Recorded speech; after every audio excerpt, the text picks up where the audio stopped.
hunger, hardship, and popular revolt. Europe faced acute economic hardship in 1830s due to a steep rise in population, widespread unemployment, and large-scale migrant population from rural to urban areas.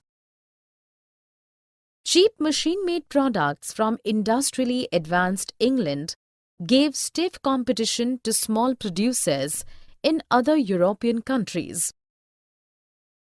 The aristocracy enjoyed unbridled power and the peasants reeled under feudal dues and obligations. 1848, a year of poor harvest and huge price rise, triggered a mass protest on the streets in Paris. It ended the constitutional monarchy of Louis Philippe. The National Assembly proclaimed a republic, granted suffrage to all adult males above 21, and guaranteed the right to work. In 1845, weavers in Silesia revolted against exploitative contractors. 1848, the Revolution of the Liberals.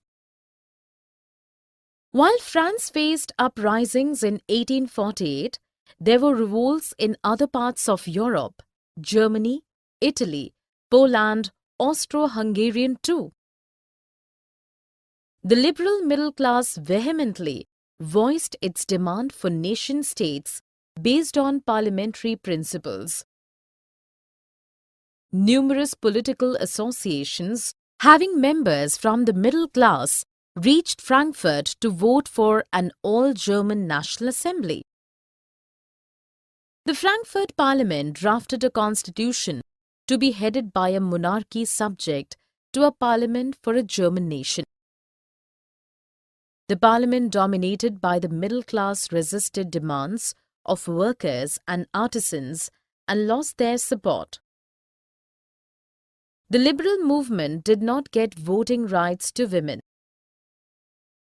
These movements were suppressed, but the monarchy realized that frequent revolts could be ended only by allowing concessions to the nationalist liberals. After 1848, the monarchies of Central and Eastern Europe introduced changes already prevalent in Western Europe before 1815.